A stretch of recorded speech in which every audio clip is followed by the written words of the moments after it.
Bien-aimés en Christ, bonjour. J'espère que vous allez bien de là où vous vous trouvez. Alors aujourd'hui, on va parler de l'enseignement du deuxième chapitre du livre d'Agé.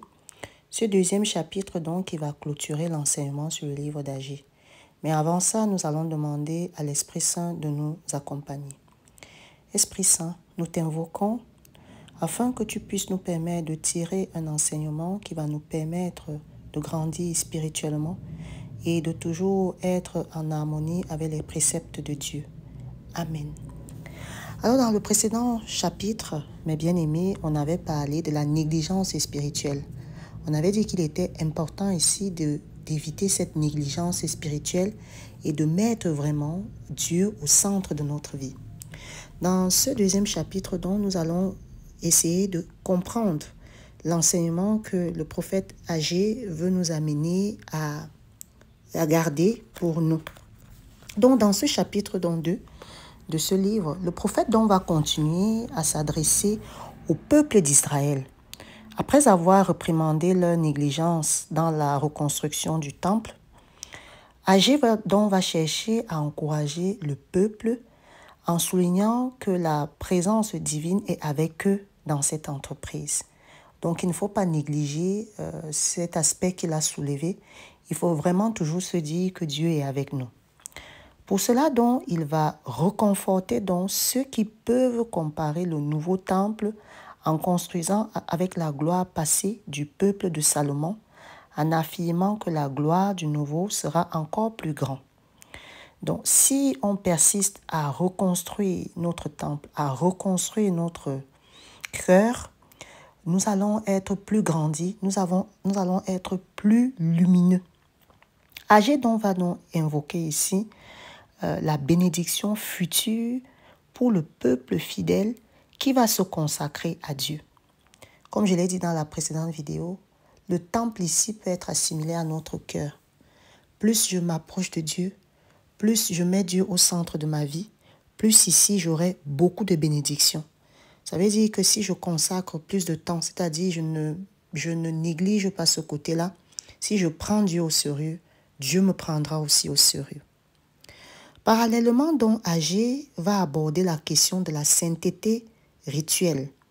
Et il va souligner ici que la sainteté n'est pas un transfert simple par la proximité physique avec des objets sacrés, mais plutôt la pureté du cœur et la pureté de l'âme.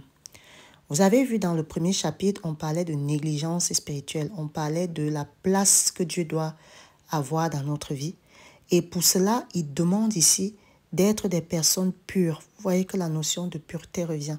Il demande d'être pur, mais la pureté, ce n'est pas à travers peut-être faire des rituels, peut-être aller tout le temps à l'église prier. Non, la pureté passe ici par un cœur humble, par un cœur prêt à accueillir Dieu.